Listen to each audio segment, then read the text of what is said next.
Hello friends, welcome to our channel. దూసుకొస్తున్న ప్రళయం 27-28 తేదీలో భారీ వర్షాలు, ఈ జిల్లాల వారు జాగ్రత్త. వీటికి సంబంధించిన పూర్తి సమాచారం మీకు ఈ వీడియోలో అందించడం అయితే జరుగుతుంది.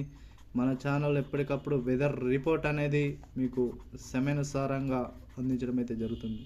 ఈ వెదర్ రిపోర్ట్కి సంబంధించి వాతావరణ శాఖ అందించిన సమాచారము పరంగా అదేవిధంగా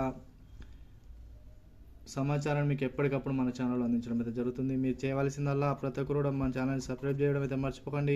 ప్రతి ఒక్కరు కూడా లైక్ కొట్టండి, అదేవిధంగా కామెంట్ చేయండి, అందరూ కూడా వీడియో షేర్ చేయండి.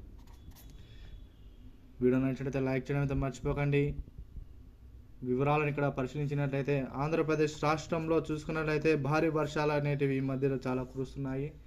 భారీ వర్షాలకు సంబంధించి ఉపరితల ఆవర్తన ప్రభావంతో ఎల్లుండి ఆగ్నేయ బంగాళాఖాతంలో అల్పపీడనం అనేది ద్రోణి ఏర్పడే అవకాశాలు అయితే కనిపిస్తున్నాయి. దీనికి వాతావరణ శాఖ రాష్ట్ర విపత్తు నిర్వహణ సంస్థను అయితే అధికారికంగా ప్రకటన జారీ చేయడం జరిగింది. ఈ నెల చూసుకున్నట్లయితే మరో 3 రోజుల పాటు 27వ తారీఖు, 28వ తారీఖు, అదేవిధంగా 29వ తారీఖు, 3 తారీఖులలో భారీ నుండి అతి భారీ వర్షాలు కురిసే అవకాశాలు అయితే కనిపిస్తున్నాయి. ఈ వర్షాల ప్రభావం వలన ఆంధ్రప్రదేశ్ రాష్ట్రంలో కొన్ని జిల్లాలకు తీవ్రమైన భారీ వర్షాలు అయితే కురవడం అయితే జరుగుతుంది. ఆ జిల్లాల వారి జాగ్రత్త అనేది వాతావరణ శాఖ నిపుణులు అయితే తెలపడం జరిగింది. ఆ జిల్లాలో చూసుకున్నట్లయితే ఒకటి కోస్తా ప్రాంతం, ఒకటి అదేవిధంగా చూసుకున్నది ఇక్కడ మనం చూసుకున్నట్లయితే రాయలసీమ ప్రాంతం ఒకటి. ఇలా 2 ప్రాంతాల ప్రజలందరూ కూడా అప్రమత్తంగా జాగ్రత్తగా ఉండాలని కూడా భారీ వర్షాలు కురిసే అవకాశం ఉంది.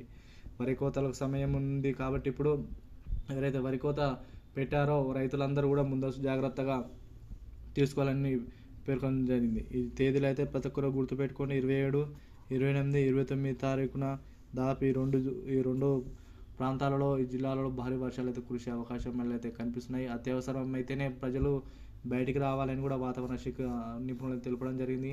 అత్యవసర సహాయం కొరకు కొన్ని కంట్రోల్ రూమ్లను, అదేవిధంగా నెంబర్లను సంప్రదించాల్సిందిగా వాతావరణ నిపుణులు అయితే పేర్కొనడం జరిగింది. ఇటువంటి తాజా సమాచారం కోసం ఎప్పటికప్పుడు మన ఛానల్ని లైక్ చేయండి, సబ్స్క్రైబ్ చేయడం అయితే మర్చిపోకండి. Thank you.